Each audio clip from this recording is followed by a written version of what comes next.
partir da disciplina que eu fiz em 2016 que a gente começou a trabalhar intensivamente com as abelhas, né? E aí, como eu já gostava dessa área, eu resolvi fazer o estágio final com apicultura na EPAGRE, é o que eu estou fazendo e concluo esse semestre. Então, a apicultura, ela é considerada a arte ou ciência da criação de abelhas com ferrão, mais especificamente a Apis mellifera. A abelha Apis, ela não é nativa do Brasil, ou seja, ela foi introduzida em 1839, segundo relatos, pelo padre Antônio Carneiro, que trouxe algumas colônias de Porto, em Portugal. Logo depois, algumas outras subespécies europeias, italianas, foram introduzidas no Brasil. Aí havendo uma miscigenação, né? Por isso que ela hoje é chamada de uma espécie polihíbrida, né? Não existe Apis mellifera, só Apis mellifera, né? Tem várias subespécies dentro da espécie Apis mellifera.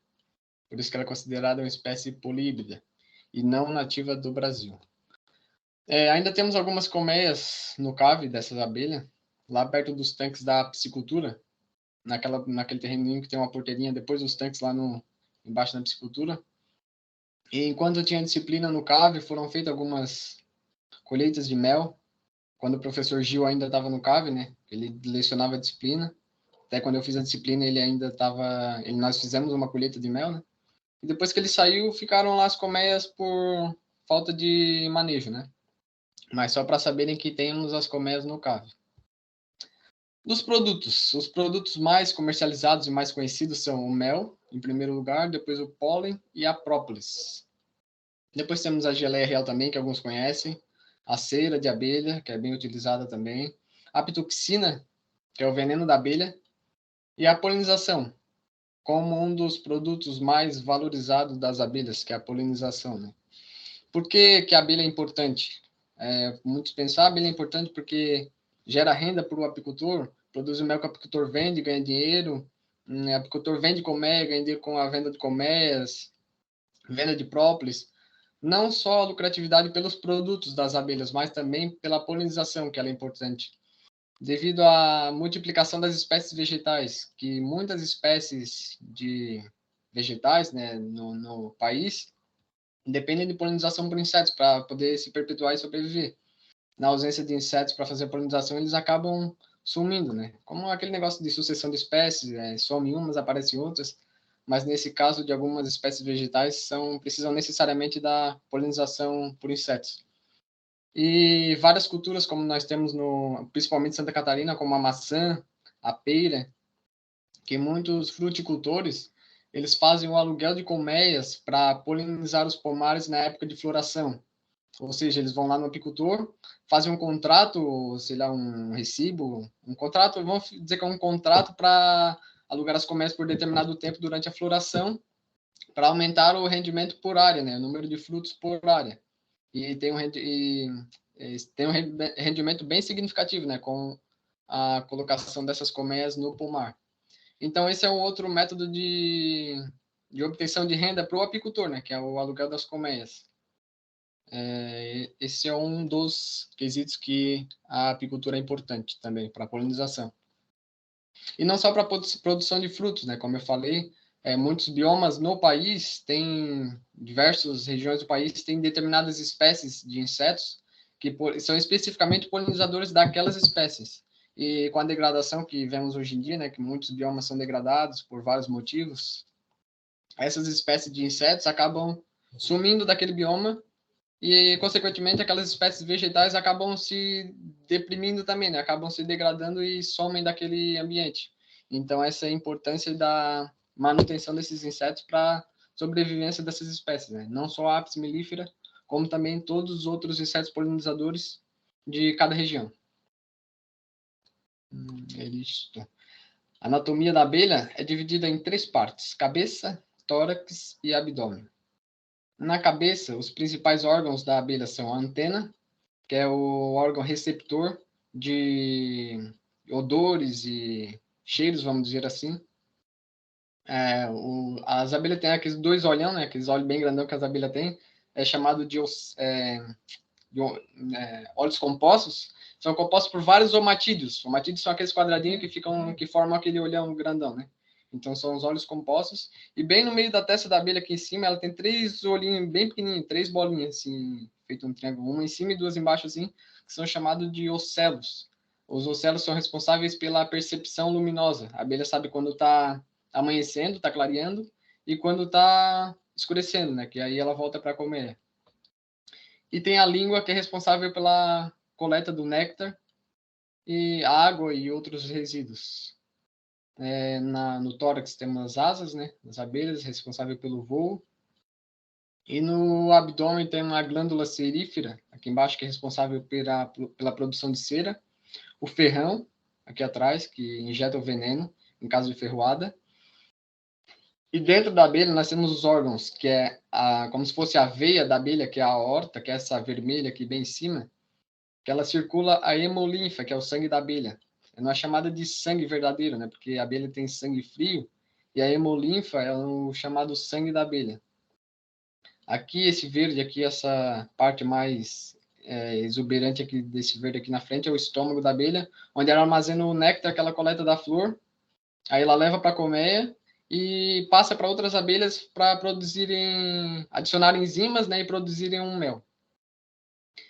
E o saco de veneno, que é esse laranja, que armazena o veneno da abelha, quando ele é injetado, né?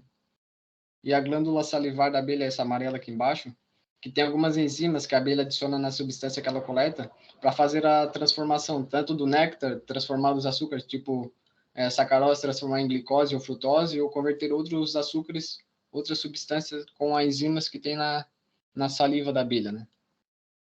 E as pernas, que outra estrutura importante que não tem nessa imagem aqui, é um alargamento no par de pernas posterior da abelha, que é esse último aqui, ó, embaixo das glândulas seríferas. Esse alargamento é chamado de corbícula, onde a abelha armazena aquela bolinha de pólen, né, aquela bolinha amarela, que ela coleta os pólen que fica grudado nos pelos aqui, adiciona saliva no pólen, faz aquele bolo de pólen e armazena na corbícula, na coxa da abelha, que fica nesse par de pernas traseiro aqui. Só que aqui não está bem descrito, mas também tem essa estrutura. A divisão da colmeia de castas é dividida em operária, todo mundo conhece, a rainha e o zangão. A diferença entre os três dá para ver aqui na imagem, né? As funções na colmeia ou no ninho. A rainha, a única função é exclusivamente reprodução da colmeia, né? Postura de ovos, divisão da colmeia, aumento e redução do enxame. Tipo, quando entra o verão, ela faz postura para aumentar o enxame, para coletar néctar. E quando chega o inverno, ela reduz a população, diminuindo a postura de ovos para diminuir a população durante o inverno, né? Que é uma época de escassez de alimento. Ela leva 15 dias para nascer e até 5 anos para morrer, dependendo do caso. Tem casos que ela é substituída ou morre, daí as operárias se dão um jeito de fazer outra rainha, né? As operárias têm várias funções, vou mostrar no quadro seguinte, que leva 21 dias para nascer, em média, né? E pode morrer até 50 dias, dependendo da época do ano e do trabalho dela. Zangão, a única função é reprodução, fecundar a rainha. Ele fica lá na colmeia, consumindo néctar, pólen, e fica lá na colmeia até uma princesa, que é a rainha não fecundada, sair para o voo, e aí o zangão vai lá e fecunda ela. Mas fora isso, é a única função que o zangão tem. Leva 24 dias para nascer, e logo após a fecundação ele morre. Ou é expulso da colmeia quando tem excesso de zangões, em época de escassez de alimentos, né? As funções das abelhas operárias. Então a rainha coloca o ovo, e quando aquele ovo se transforma em larva, o ovo leva 21 dias para nascer. De ovo até o nascimento leva 21 dias. E após o primeiro dia, do primeiro ao quinto dia, elas realizam a limpeza dos alvéolos ali onde ela nasceu, né? E das outras abelhas que acabaram de nascer, tirando o resquício de pedaço de cera que fica grudada, secreções nas abelhas, resto de alimento, etc. Faz a limpeza, né? Do quinto ao 10º dia são chamadas de abelhas nutrizes, que elas têm a glândula hipofaringiana e as glândulas mandibulares, que elas produzem a geleia real. Ou seja, tanto elas alimentam as larvas jovens, quanto a rainha, com geleia real. Do 11º ao 20º dia, elas produzem cera para a construção de favos, como eu mostrei na imagem anterior, que embaixo do abdômen elas tinham aquelas camadas de divisão, né? Aquelas glândulas seríferas. Então, essas glândulas são desenvolvidas do 11º ao 20º dia para a produção de cera, construção de favos e etc. E também são responsáveis por receber o néctar que as abelhas campeiras trazem, né? E adicionam enzimas e desidratam e elaboram mel. Do 18º ao 21º dia, elas realizam a defesa da colmeia. Nesse estágio, do 18º ao 21º dia, a glândula, a bolsa de veneno está bem desenvolvida e ela tá bem, é um estágio que ela fica bem agressiva e produz bastante veneno, né, para defender a colmeia. Que nessa fase esse é o intuito dela, né, a missão dela, defender a colmeia. Pode também participar da controle de temperatura da colmeia, no caso de muito calor, ela pode coletar água e trazer para a colmeia para resfriar a colmeia, ou no caso de frio, ela pode ajudar no aquecimento da colmeia batendo as asas e fazendo a função de controle térmico, né? Opa. E do 22º dia até a morte, até o 50º dia, 50, 51 dias no máximo que a abelha vive, 52 por aí, depende do trabalho, elas realizam a coleta de néctar, pólen, resina para a produção de própolis, água para resfriamento da colmeia, ou caso a colmeia tiver muito baixa umidade do ar, né, as abelhas fazem esse controle também. São denominadas de abelhas campeiras, né, a partir do 22º dia. Esse é um exemplo de um quadro do ninho da caixa onde a abelha rainha faz a postura. Então, vendo essa camada bem fechada ali, que parece uma película, bem amarronzada, assim, meio avermelhada, não sei dizer essa cor, aquilo ali são crias operculadas, ou seja, crias fechadas que estão prestes a nascer. E essas abelhas que estão aderidas no quadro, por cima aqui, são abelhas que acabaram de nascer, ou seja, elas ainda não voam. Elas estão na missão de ou limpar os alvéolos que elas nasceram e as outras abelhas, ou produção de alimento. Elas ainda não voam, né? Ou elas produzem geleia real, ou elas limpam os favos, né? São as abelhas que acabaram de nascer e ainda não voam. Então, como as abelhas nascem? Esse é um favo de cria. Esse exemplo no canto superior esquerdo tem um favo bem amarelinho com ovos postos de pé pela rainha aqui, ó, dá para ver ali, ó, onde tem a setinha aqui em cima, tem um ovo bem no centro do alvéolo. Esse ovo tem até 3 dias de idade. Depois ele se transforma numa larva bem pequenininha. E essas larvas aqui que vocês veem ali com a substância branca, meio gelatinosa ali, é larvas com geleia real. Essa geleia real é produzida pelas abelhas que eu falei, né, que produzem o alimento para alimentar a rainha, e as larvas jovens. Então, esses alvéolos aqui com esses ovos dessas crias são alvéolos de crias ou operárias ou zangão, mas só que se for zangão, vai depender do tamanho do alvéolo. Das operárias, ela tem um tamanho específico. Do zangão é um pouquinho maior. E aí dá para diferenciar pelo tamanho. E o do zangão é um pouquinho maior, mais largo de diâmetro, né? E ele é um pouquinho mais ondulado, assim, um pouquinho maior que a das operárias, né? Então dá para diferenciar bem fácil se pegar um quadro assim com crias para olhar. Aqui na direita também tem tem larvas de cria ou de zangão ou de operárias, não dá para saber o tamanho porque não tem distinção ali, né? E essa célula mais evidente aqui, ó, de cabeça para baixo, parece um casulo de uma borboleta. Essa célula é chamada de realeira, aqui é onde nasce a rainha. Aqui nessa imagem de baixo do canto inferior direito, tem uma realeira fechada e tem uma que está sendo construída, acabaram de construir. Estão vendo aqui, ó, que ela ainda está aberta, embaixo aqui tem uma abertura. Ali, ou a rainha já colocou o ovo, que vai nascer a princesa ali, a nova rainha, e aí elas enchem de geleia real ali. Opa, se a luz queimar. Ou a rainha já colocou o ovo e elas vão encher de geleia real, ou depois elas estão construindo primeiro para depois a rainha vir e colocar o ovo, né? Aí as abelhas vão lá e vão adicionando geleia real conforme a larva vai consumindo, né? Só que não pode faltar geleia real, porque senão a larva não se desenvolve.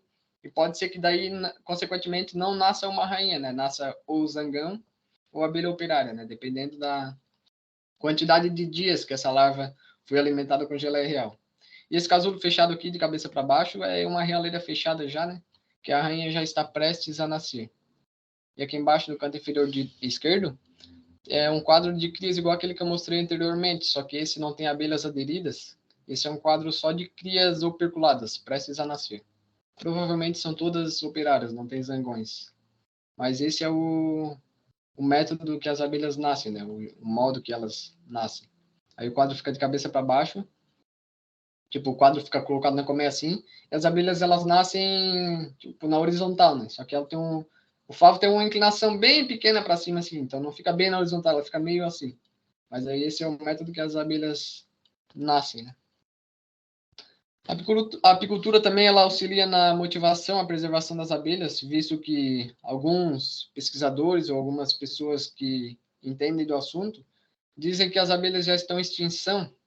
Então, o trabalho com as abelhas, a apicultura, fomenta, né, essa criação de abelhas e a multiplicação desses insetos, tanto em número de colmeias, quanto número de colmeias por apiário ou por apicultor, quanto em número de abelhas, né? Quanto mais colmeias, mais abelhas. E aí aumenta a população desses insetos no geral, né? No país, no globo em si, dependendo da região.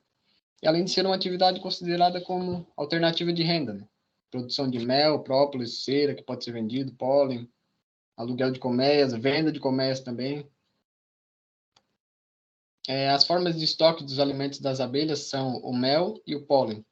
O mel é o alimento energético das abelhas, rico em calorias, carboidratos, que as abelhas utilizam para obter energia. Ele é armazenado no favo do mesmo modo que as abelhas nascem, que os ovos são postos, que do mesmo modo que são colocados os ovos de cria, são armazenados o mel e o pólen. Só que daí se diferenciam em favo de cria e favo de alimento, tanto o mel como o pólen. O pólen é um alimento proteico e o mel é um alimento energético.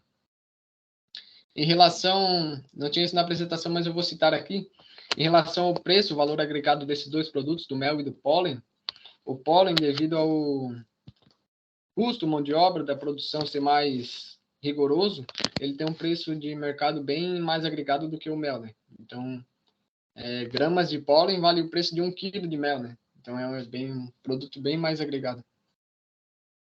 E o mais comercializado em si é o mel, produto apícola mais produzido, mais comercializado no país e fora do país, né? O mel de Santa Catarina já foi considerado 5 vezes o melhor do mundo e continua. Também é exportado em grandes quantidades. Nosso estado produziu 7,5 mil toneladas de mel na safra passada, na safra 19 e 21. São dados da IPAGRE. Um volume bem acima da média, né, estadual, que é de 6,5 mil toneladas.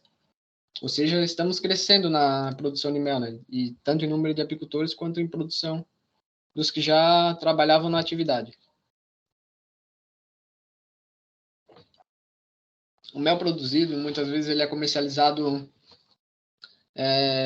de forma informal, vamos dizer assim. Os apicultores não têm regularização, não têm cadastro, não têm selo de inspeção. Eles comercializam para o povo conhecido, para o pessoal da região. E esse é a maior método de comércio do mel produzido em Santa Catarina, né? E maior não, mas grande parte. E tem bastante apicultores que comercializam seu mel para associações de apicultores que têm entrepostos no estado. Essas associações, esses entrepostos, né? Ele compram o mel dos apicultores e comercializam de forma correta, né? Os entrepostos têm selo de inspeção, têm certificação, e daí eles comercializam de maneira correta. Segundo os dados da IPAGRE, alguém falou alguma coisa? Oi, eu falei, eu posso te perguntar uma coisa? Eu não sei Pode se sim. você quer que deixe para o final. Não sei. Não, pode perguntar. Posso perguntar que você está falando disso agora? Eu acho que seria bom você, já que, né? Que eu escutei, Sim. a gente está escutando, né? Que o mel ele vai ter bastante restrições agora aqui em Santa Catarina, que eu não sei se, por isso que eu estou falando contigo, se isso confirma, né? Para parte de saúde em alimentos, né? Que entraria o mel agora como uma. Sim. Eu não sei que tem uma região aí que produz um tipo diferente de mel, não me lembro direito a história, sabe? Sim, o mel do. Tem várias regiões que produzem mel diferentes, né? No caso, tem a região serrana que produz o mel de melato da Bracatinga, tem a região Isso, do Planalto Norte que produz mel de canudo de pito, mel de uva do Japão. Então, a questão de regularização é que o apicultor deve vender o seu mel, deve fazer o cadastro do apiário primeiro na SIDASC, e, na sequência, ele deve vender o mel para o entreposto, que o entreposto tem um selo de inspeção, né?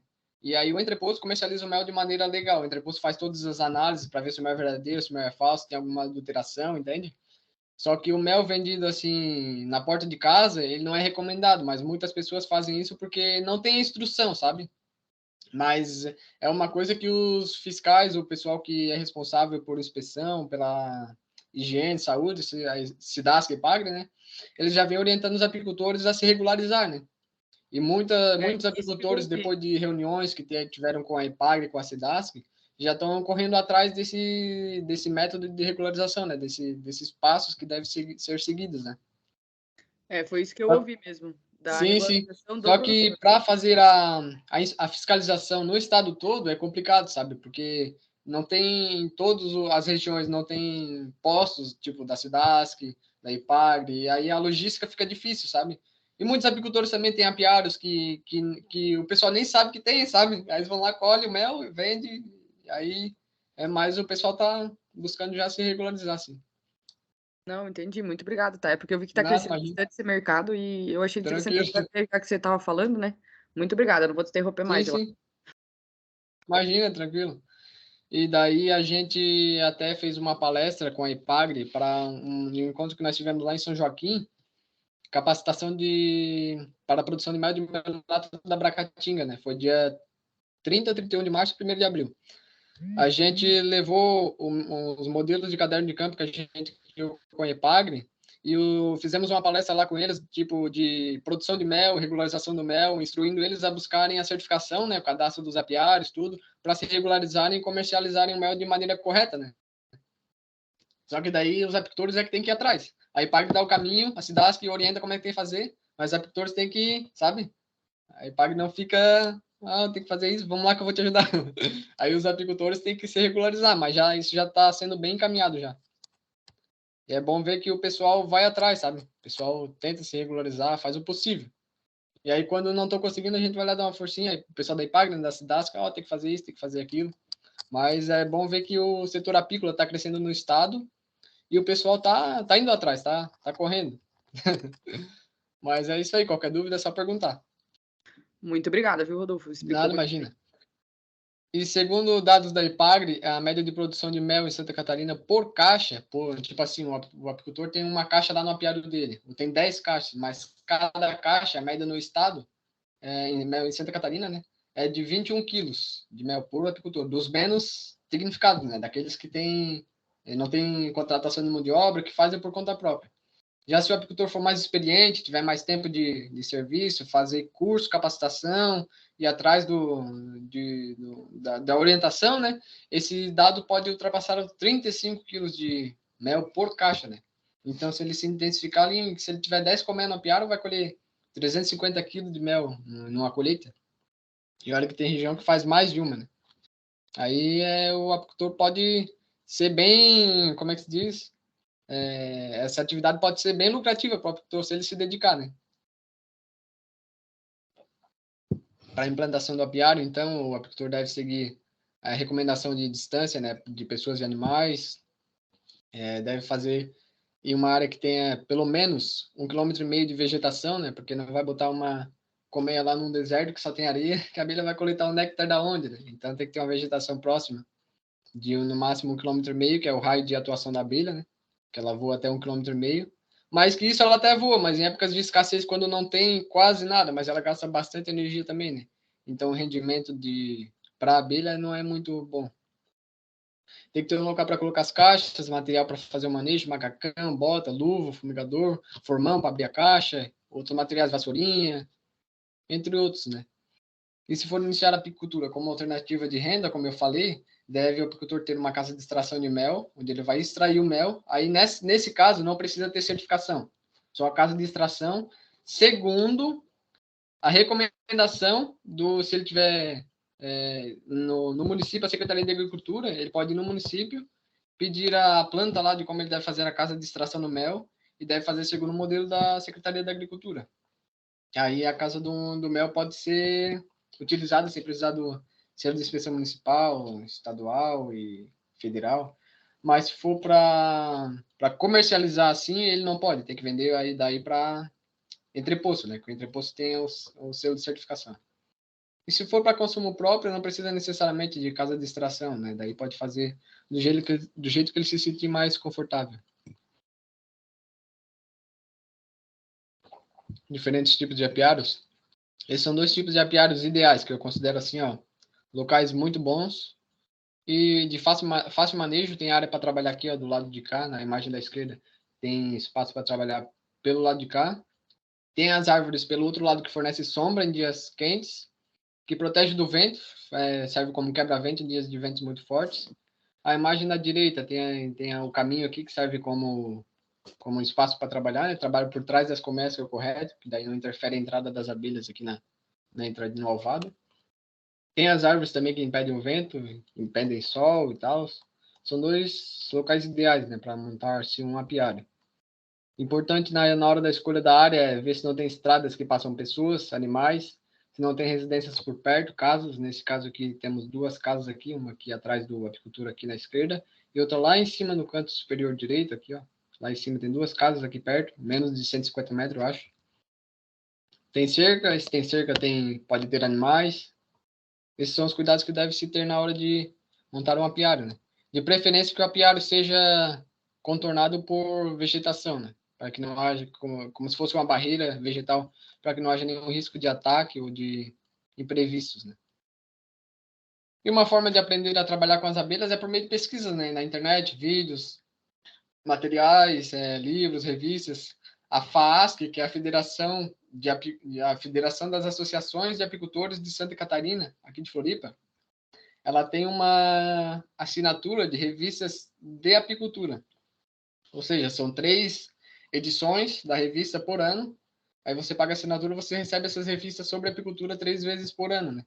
E aí você pode fazer essa assinatura com a FAASC e receber as revistas para aprender a trabalhar com apicultura ou para se atualizar na apicultura. E outro meio é por meio de cursos também, feitos pela IPAGRE, na área de apicultura, né? Tem também curso feito pelo Senar, de apicultura, e outras instituições, entre outros meios, pesquisa na internet, né, como foi falado, e sobre os manejos de verão e de inverno. No inverno, se prepara as colmeias para suportar baixa temperatura. Falta de alimento. No inverno tem pouca produção de flor, só algumas espécies que produzem bem pouco. Fazer a redução do alvado para controlar a temperatura dentro do ninho, colocação de poncho, que é um tecido em cima da colmeia, entre a tampa, né, para manter a temperatura lá dentro, ou poncho, ou plástico. Coloque seu alimentador para fornecer alimento extra, caso a colmeia não tenha reserva. Entre tampa, bife proteico, que é alimentação proteica, né? E a alimentação de inverno é feita nas colmeias se tiver falta de pólen, ou néctar, né? No caso de mel energético, ou pólen alimento proteico. Então, as estruturas da colmeia que devem ser observadas no inverno é que a tampa, a melgueira não é utilizada no inverno porque não tem produção de flores, ou seja, não vai haver a produção de mel, mas se recomenda deixar na colmeia para não haver o ataque de traças no galpão, né? Que tem traça da cera que acaba com os favos tudo, então se deixa na colmeia. Mas se recomenda colocar entre tampa, entre o fundo, o ninho e a melgueira, né? O alimentador. O ninho, que é onde a rainha faz postura. O alvado é onde as abelhas entram e saem, né? E ali o fundo, onde suporta a caixa. Pode colocar embaixo do alimentador ali. O alimentador fica entre o ninho e a melgueira, né?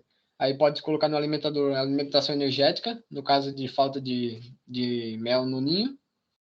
Ou pode colocar a alimentação proteica, que é o bife o mais comum, mais utilizado, é o bife proteico. E pode colocar o poncho entre o alimentador e o ninho para manter a temperatura. E também se recomenda fazer a redução do alvado. O alvado é aquela entradinha da caixa ali onde as abelhas entram e saem ali, aquela aberturinha ali. Se recomenda fazer ou colocar uma ripinha, deixar só uma aberturinha, ou fazer o alvado invertido, que está sendo muito utilizado agora. É recente essa técnica, mas é muito eficiente. Alvado invertido, se coloca uma ripa na frente do ninho, assim, uma ripa de uns 15 centímetros de altura, da largura do ninho, coloca assim na frente do ninho e coloca-se um filetezinho de madeira atrás para deixar um espacinho entre o ninho e essa madeirinha, né, para as abelhas saírem por cima. E aí não entra vento frio por baixo da colmeia, né? Isso é uma técnica muito utilizada hoje para controle de temperatura. E a alimentação proteica, como eu falei, é feita mais comum com bife proteico, feito com farinha de soja, levedura de cerveja inativada, mel, açúcar, umas gotas de própolis, e faz uma massa, mistura uma massa homogênea, e depois faz uns bifes para fornecer as colmeias. A quantidade depende do tamanho da colmeia, né? Pode ser feito, esse é um exemplo de um bife, pode ser feito de 150 a 400 gramas por colmeia, colocado a cada 15 dias, ou feito uma revisão semanal para ver se as abelhas já consumiram tudo, e aí repõe-se o bife, né? Aí se fazia a conta ali, ó, dos 4 meses de junho a setembro, que é os meses de inverno que não tem florada ainda, pode-se ter a estimativa de quanto você irá gastar com alimentação proteica, dependendo do número de colmeias que você tiver, né? Se você usar um bife de 400 gramas por colmeia, a cada 15 dias, em um mês você vai colocar 2 vezes. Em 30 dias vai colocar 2 vezes. Em 4 meses, você vai colocar 8 vezes, vai gastar 8 bifes de 400 gramas. Aí você faz a conta de quanto você vai gastar de ingredientes para fazer esse bife, né? Aí você vai ter uma estimativa de investimento, né, nessa alimentação. Mesmo modo de alimentação energética, se faz um xarope de açúcar VHP, que é o açúcar mais utilizado. Se não conseguir, não tiver acesso, pode usar o açúcar cristal mesmo, açúcar de cozinha. A alimentação energética é fornecida na ausência de néctar, de mel nos favos do ninho, né? Se caso você tiver, não necessariamente precisa ser feita a alimentação energética. Mas recomenda-se sempre estar monitorando. E pode ser feita também até com mel, que o apicultor armazenou lá e não vendeu esse mel. Pode ser dado no inverno para as abelhas também. O mel que, tipo, por acidente foi lá e derramou um copo de água dentro do balde de mel. Ah, e mel não vou poder mais vender. Vai lá e dá esse mel para as abelhas. Elas vão lá tirar a água, desidratam, ou podem consumir, ou podem armazenar de novo para consumir em futuros casos de escassez, né? Essa lâmpada aqui tá bem doida. É o alimentador de sobreninho. É este aqui, ó. É o alimentador tipo uma caixinha, que ele tem aquele buraquinho no meio ali, tá vendo? Estão vendo aquela abertura? As abelhas sobem do ninho, passam pelaquela abertura, e aí aquela declividade ali, ó, impede que as abelhas se afoguem na solução, né? Daí elas consomem o xarope ali e voltam pela abertura, vão lá ou armazenam essa solução nos favos de mel no ninho, ou alimentam as crias, ou podem consumir para as abelhas próprias, né? Esse é um caso de alimentação energética para falta de mel nos favos do ninho de baixo. No manejo de verão, então, prepara-se as colmeias para a produção. Aí tira tudo que fez. Tira esse alimentador, tira a poncho, tira plástico, aquela manta de controle térmico, e aí coloca-se a melgueira, né? Desfaz tudo que foi feito no inverno e aumenta o espaço para as abelhas armazenar o mel, né? Coloca a melgueira.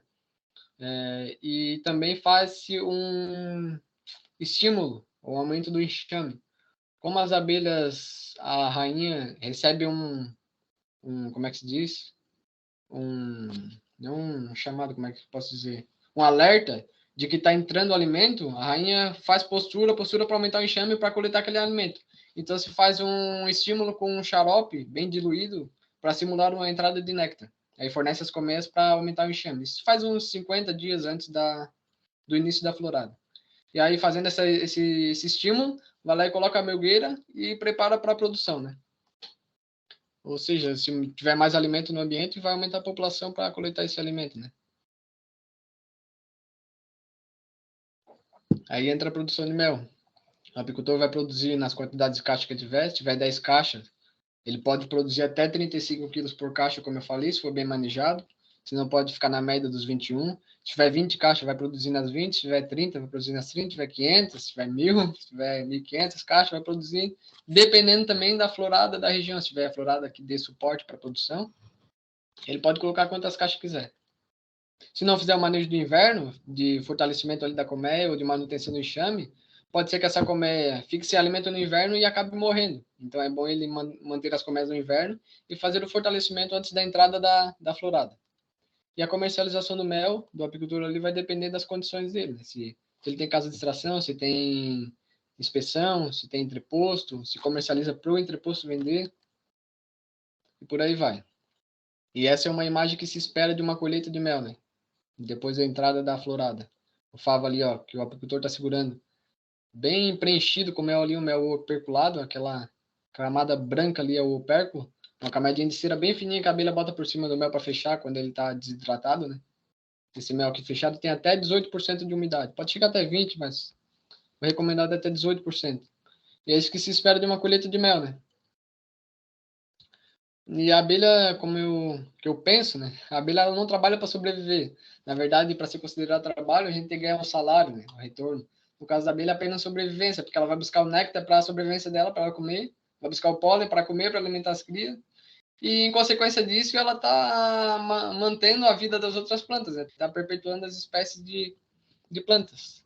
Poderia ser considerado também uma simbiose, né? É um serviço em favor do outro, né? É, simbiose, que a gente diz lá na agronomia, que é quando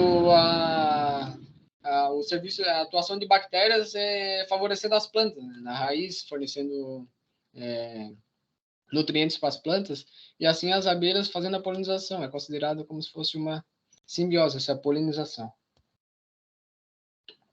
Último slide. Tá acabando.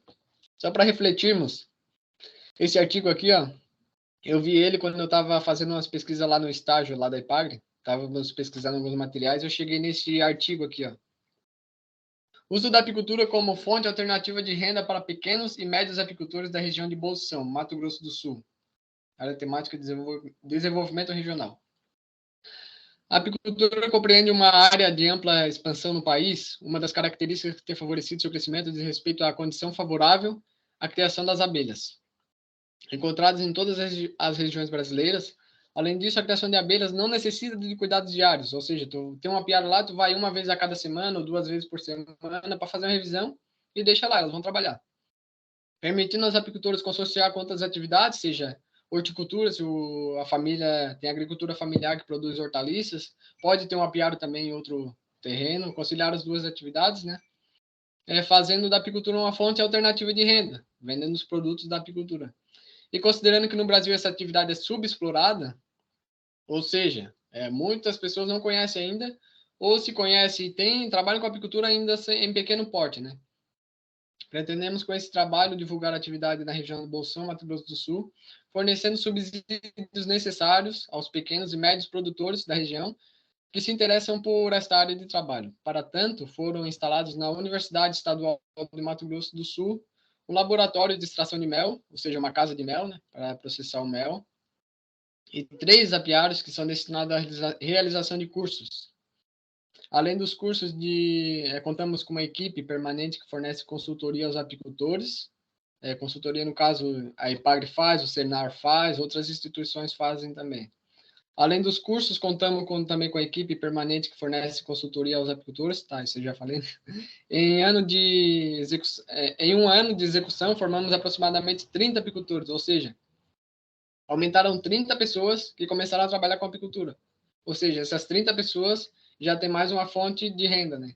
No caso da apicultura. Colaboramos também com a criação da Associação dos Apicultores de Cacilândia e temos conseguido a adesão cada vez maior de pequenos e médios produtores que estão encontrando nessa atividade uma fonte alternativa de renda. Ou seja, cada dia tem uma pessoa nova descobrindo o trabalho com a apicultura. E acreditamos plenamente no sucesso desse trabalho, que visa, sobretudo, alternativas que não degradam o ambiente, ou seja, a apicultura ela só preserva o ambiente, no caso da manutenção das espécies vegetais, né?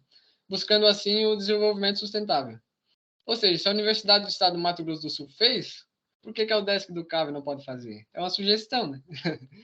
Porque não tentamos também, é uma boa ideia. Era isso, agradeço a atenção e estou à disposição para perguntas. Obrigado. Olha, parabéns, Rodolfo. Obrigado. Você prendeu minha atenção do começo ao fim, viu? Não sei se é porque eu tava nada que eu... Mas uma que, né, porque o Desk não faz, porque também tirou a matéria do currículo, né? Tinha que voltar a primeira matéria para depois fazer uma extensão, né? Pois é. É uma boa ideia, né? Tu tá louco. Isso aí tinha que voltar, pelo menos como eletiva, né? Eu tava louco que voltasse, mas eu tô saindo do curso, não posso fazer nada. Pois é. Gente, agora eu vou abrir para perguntas. Se alguém tiver alguma pergunta, aí pode mandar no chat, abrir o microfone, tá? Uhum. Vou esperar um pouquinho ver se... Eu não tenho... Oi? Oi, pode falar. Pode falar. Não sei se tem alguém na frente, eu tô pelo celular, não consigo levantar a mão. Tranquilo. Eu queria dar um relato meu, eu sou a Karina, eu cursei um Legal. tempo da zootecnia e lá na minha região tem bastante de apicultores, tanto com ferrão quanto sem ferrão. E aí a Sim, gente as fez melíferas, né? cursos do Senar, que Sim. para as pessoas que têm muito interesse, tipo, tem interesse, que nem para nós aqui do CAV, que agora não tem essa matéria, um grupo de 10 Pois é. pessoas, assim, você consegue já fazer. Tem 3 modalidades de curso da abelha com ferão, que aí tem produção de rainha, como coletar mel. Bacana. 3 tipos de cursos diferentes. E é Sim, 2 sim. dias, assim, tipo, tu não perde tanto tempo. É muito Pois é. bom. Conforme o Legal. professor, tem prática também, né? Que tu tem, Uhum. tipo, de 2 dias, meia tarde, uma tarde, né? Seria Sim, a sim. sua prática. E aí também tem curso de meliponicultura, que daí é das abelhas sem ferão. Legal. Sim, E tu legal. não paga nada, né? Bacana. É do Para o cenário pessoal de interessado graça. aí já é uma boa opção, né? É verdade. Muito. Para o pessoal que não conhece, Pois que é. está no grupo, que tem interesse, fica a dica, Aham. né? Eu fiz, eu Pois não me é. arrependo e é muito bom. E tu ainda, além disso, tu consegue validar horas com os Pois é, certificados, verdade. né? Sim, sim, pois é. Legal, bacana, bom saber. É legal, né? Sempre ter boas informações assim. Isso. Gente, alguém tem alguma dúvida para mandar para o Rodolfo? Aproveitem, porque ele está saindo da faculdade. Falou? Aproveite. Se não, Rodolfo, eu quero deixar aqui, né? Muito obrigado em nome pelo menos da Tranquilo. veterinária aí, do nosso Eu curso. que agradeço. Sério, Precisando, pessoa estamos à muito bom. disposição. Você Estamos também, às se o que ordens. nós puder te ajudar aí, muito obrigada por Beleza, ter então. vindo. A Muito Fernanda obrigado. foi encher em te convidar mesmo. Foi um assunto Vamos bem. torcer para que volte a disciplina no currículo, né? Vamos torcer, né? Pelo menos uma letiva, não precisa ser obrigatória, Pois né? é. Era letiva para mim também. Pois é. Pô, tá louco, não precisa. Você bota uma letiva, mas tudo bem. Pois é. Gente, eu É isso mandei aí. aí o link da presença também, né? Lembrando que é perante 75% de presença nos encontros, aí você gera o certificado de participação do GPRO. E que nem eu falei, quero agradecer o Rodolfo também, em nome da Fernanda, né? Dizer que ela teve aula ela tem aula até Eu que 8h10, agradeço. ela não tá aqui, Eu que mas agradeço. qualquer coisa que precisar, estamos aqui também, tá bom? Muito Senão é obrigado. isso. Valeu. Léo, não sei se tu quer falar alguma coisa também, pode. Mais alguma pergunta? Fica à vontade, pessoal. Não, eu da minha parte só parabenizar, sim, porque eu sou da organização do GPRO, não me apresentei no começo, mas a gente nunca teve ninguém falando de apicultura e é uma área, assim, que vem crescendo, ainda mais no nosso estado, como tu comentou ali. Pois é, Santa Catarina é um dos destaques, né, na produção nacional e exportação, né? Sim, então, assim, o dia que tu tiver quiser, vamos dizer, tratar de um tema em específico, mais específico, assim, nós estamos abertos aí. Tranquilo, pode deixar. E muito Não obrigado mesmo. hesitarei em solicitar vocês. Muito Com certeza, obrigado. se tiver uma coisa nova aí, Rodolfo, verdade, isso que Tranquilo, ela colocou, sabe? Porque é um assunto interessante, né? Tá bom? pode deixar. Então, Tranquilo. tá, quero te agradecer em nome do GPRO, então, e dizer que nossas portas estão abertas para você, sempre que você quiser voltar, tá bom? Eu que agradeço. Qualquer Então, coisa, vocês tá. têm meu contato. Valeu, Valeu, Rodolfo. Até mais, então. abraço, tchau, tchau. Tchau, tchau.